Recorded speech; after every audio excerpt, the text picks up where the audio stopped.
Hi everybody, welcome to this bonus session of what's in my pantry. Now unfortunately I don't have a professional camera crew following me around right now, and my camera is positioned right where it is, so I'm gonna have to do a little bit of a show and tell here. So just to put things in perspective, for all of you families and moms working or stay at home, both are hard work. Not just stay at home moms, just stay at home families in general. People that have been affected by COVID and have kids working virtually. I know how hard it is to feed a family. I swear the biggest fight in my house, which most people are so surprised by, is the food fight. I feel like I can't win. But let me teach you about healthy pantry items, because the pantry is probably the most unhealthy place in our house, honestly. It's not where the live, fresh food lives. But there are some staples that I swear by, that I live by, that I fill my house with.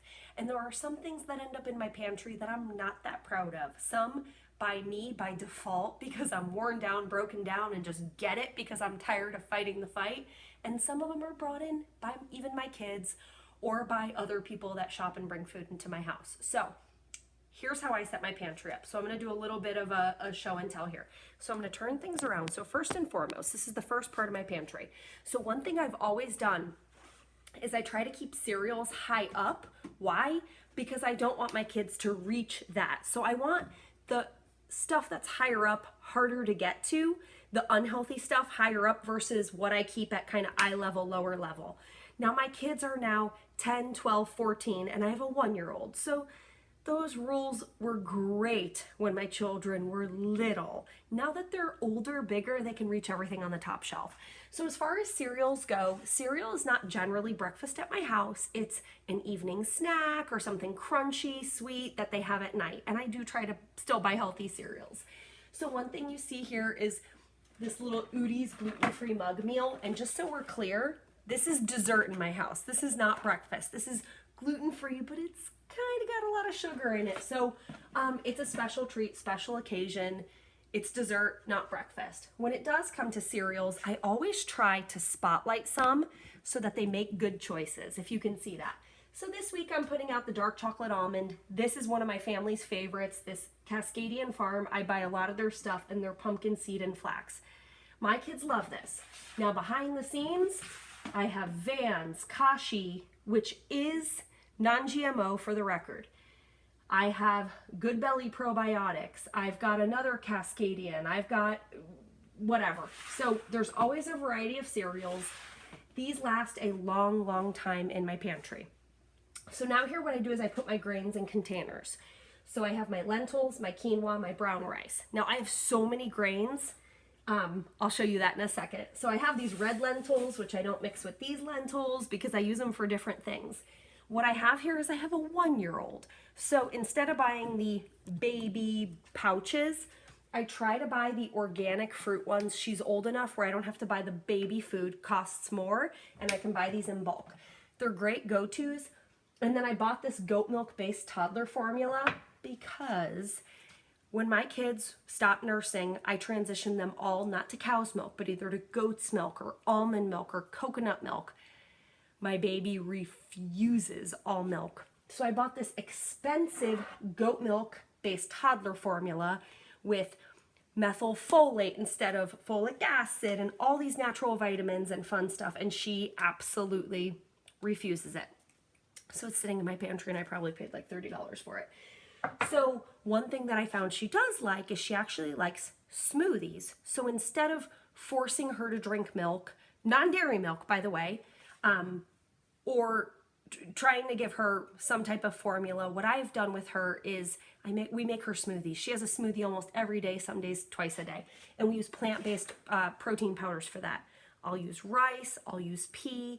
They're fortified with nutrients, and I do give my babies vitamins as soon as they're done nursing and even while they're nursing. That's a whole nother video. We'll get into my fridge, my vitamin cabinet, and what vitamins I give my children on another session. So these are some of the grains. I have so many more. So my little bread drawer. So we're a big fan of gluten-free tortillas. Not in my pantry, but in my fridge. I love the Siete brand tortillas. So tonight we're having a taco night. So my one son requested nachos, another one requested crunchy tacos. My daughter hates those. So her and I will have the Siete tortillas, whether it's almond flour or cassava. I'm gonna have soft tacos on the grain-free tortillas. She's gonna have hers turned into a quesadilla.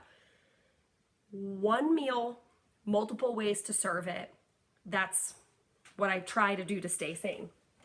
So the only gluten-free bread I have in my house is sourdough fresh baked. So this is fresh baked sourdough from Whole Foods Bakery. This is a huge treat at my house. I get it every couple weeks, and it gets hard fast, if I'm being honest. And if it gets hard before I use it, I might turn it into like a fancy French toast or French toast casserole. It's great for that. Or I might have my kids dip it in some type of soup or turn it into a crouton, because I don't want to waste it. So one of my favorite gluten-free breads is Canyon Bakery House. Absolutely one of my favorite as far as gluten-free breads go. So now, you can't see here, but I'm going to pull out my nut butter section. Love this brand of Justin's nut butter. I have their almond butter. I have their cashew butter, which I actually use for making savory dishes. And yes, believe it or not, I have peanut butter in my pantry. I lost the battle. I tried to get my kids only having almond butter and sun butter, but this really comes in handy if you're a peanut butter eater. Peanut butter is a legume, not a nut. Virtually all peanut butter, including organic, creamy or crunchy, has some type of fat added to it and some type of sugar added to it. So you got to be careful when you're doing nut butters. You really can't call peanut butter a nut butter. So, big fan of coconut oil. I have it not just in my pantry, I have it right next to my stove where I cook. So now let's move on to the middle section of my pantry. So up here, I've got some fun granolas. So I have regular granola, low in sugar, organic. I also keep some grain-free granola in my pantry. So again, I keep it a little bit higher up because it's not the first food I want them to grab. And we use this to make parfaits. I love Forager dairy-free yogurt. It's so amazing. It's made from cashews if you like dairy-free. If you do regular parfaits with organic Greek yogurt, be my guest. Throw some berries in there. We use those for parfaits. So here you see my little nut section. This I try to keep at eye level. The stuff that I want my kids to grab, I try to make it at their level. So I've got cashews. This was a homemade trail mix that of course had some unsweetened cranberries, almonds, pecans, organic peanuts, little mini Enjoy Life chocolate chips. So my kids did what everybody does, right? They pick out the stuff that they like. So now I'm left with pretty much peanuts with a few extras.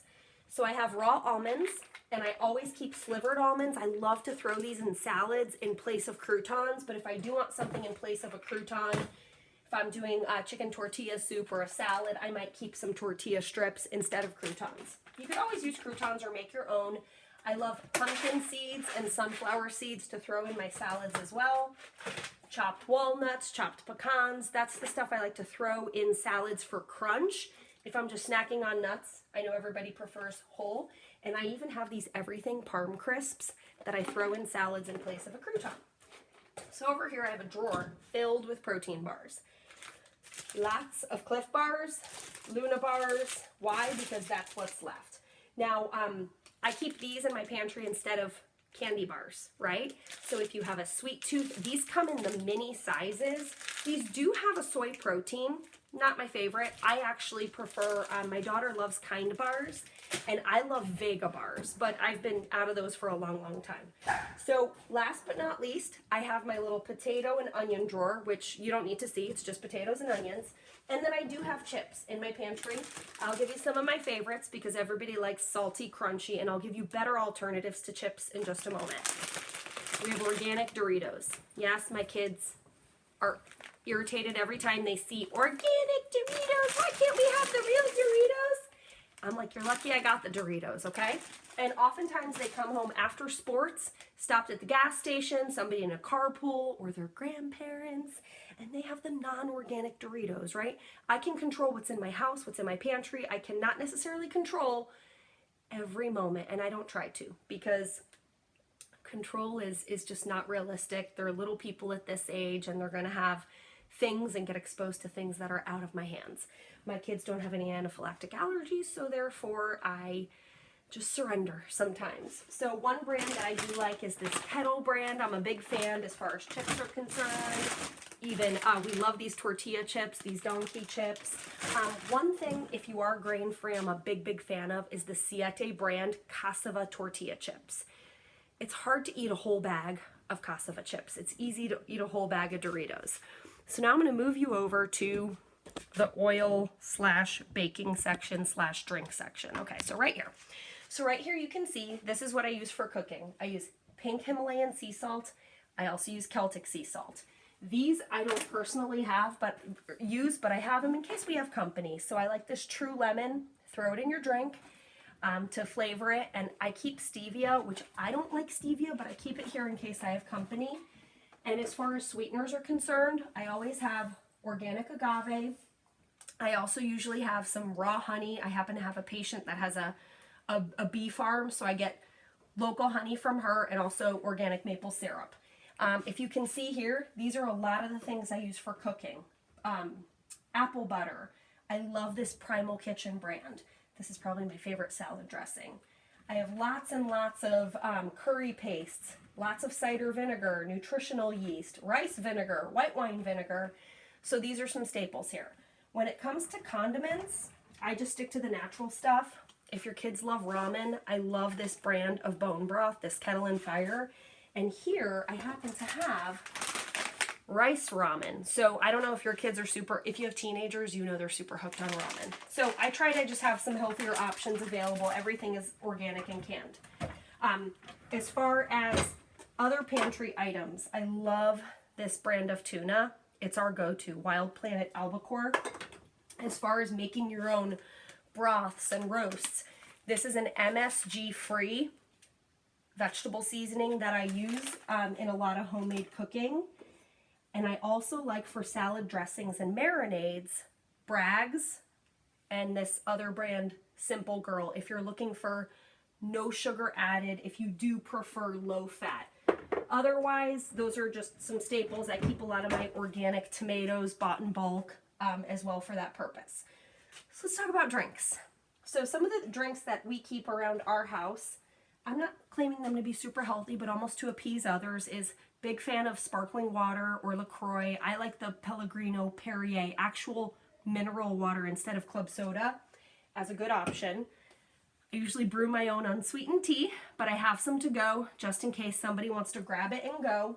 And last but not least, I do keep some Zevia in my house. So it is soda with no artificial coloring, sweetened with stevia. I don't care for this stuff, but it keeps some people happy in my house. So now let's go to the baking section. I don't bake, not my thing, not very good at it at all. But let me show you what I do have. So up high where it's out of reach, I keep organic coconut sugar, some Simple Mills frosting, garbanzo bean flour. Here I have some rice flour, organic cornstarch, baking powder, chia seeds. I am a fan of this brand here, Swerve. So Swerve is grain-free, low glycemic. If you're not grain-free, low glycemic, if you're just gluten-free, this is my favorite brand here, King Arthur flour. They make the best pancake mix I've ever had in my life. I literally buy it in bulk. I will tell you, this will rival any pancake that contains gluten any day. So I have almond flour, unsweetened shredded coconut. I have a whole section of every rice you can imagine, gluten-free panko breadcrumbs. What else do I have here? And this is one of my favorite marinades and sauces, this brand right here, Frontera. They're nowhere near as high in sodium and artificial ingredients as some of the other powdered brands. I do use these quite a bit. And last but not least, I love this Simple Mills. My kids love this almond flour pumpkin bread, muffin. Their banana bread is absolutely fantastic. So other than that, nothing fancy. A lot of gluten-free pastas in my pantry. Lots and lots. I have rice pasta, Jovial, love this brand. I have their gluten-free noodles, their egg noodles. But these are some of the things that I personally go to when I want something salty and crunchy instead of grabbing chips. I personally grab the nut thins. So I have tons and tons of gluten-free crackers, grain-free crackers in my pantry. So I have Crunchmaster, nut thins, Vans, you name it, and these are things that I stock my pantry with, because here's one thing I know about pantry items. Your pantry can sabotage you. It's the easiest thing to walk into your pantry and look and see lots and lots of unhealthy things. So maybe you don't have the option to not buy them because you're trying to feed a family. I get you, I can relate to you. I'm feeding 6+ people at any given time. That doesn't include when my parents aren't here, when my kids have friends over. The other thing is if your pantry is filled with foods that you can grab that will hold you over or that will satisfy a need for something salty, crunchy, sweet, a candy bar, what have you, you can be successful. So when you choose better foods in your cooking and better ingredients, you can feel full and satisfied and have less cravings, especially when you're keeping your blood sugar stable and when you are hydrated adequately. So hopefully inviting you into my pantry opens your eyes to some of the places where I surrender and some of the places where you can make your pantry better, healthier, where you can improve your diet, your lifestyle. And if you're fighting the food fight, I get it. I'm in the trenches fighting it with you. Not everything in my house, in my life is healthy, perfect, and organized. Believe me. I think everybody has to play by the 90-10 rule, the 80-20 rule. You decide what percentage is best for you. I know that some of you really love and enjoy baking. That's not me. So all these beautiful baking items rarely get touched. Rarely. They're in here for when my daughter wants to bake something or one of my sons wants to bake something. Even my husband bakes gluten-free brownies. That's just not my thing. When it comes to cooking, I'm going to have tons and tons of ingredients because that's my thing. My thing is gluten-free. So hopefully this helped you out, and let me know if you have any questions. Post them in the comments, and if there's anything in your pantry that I don't have in mind that can make you healthy, let me know. I have some little outlier things like little dulce flakes that I use to salt things. My family's not going to eat this, but I like it. I have raw cacao nibs in my pantry for those people who can't do chocolate. I also use these Enjoy Life dairy-free mini chocolate chips in my trail mix and in my pancakes every weekend when I make pancakes. So if you guys have any other tips or tricks that you want to bless others with, please do so. Thank you.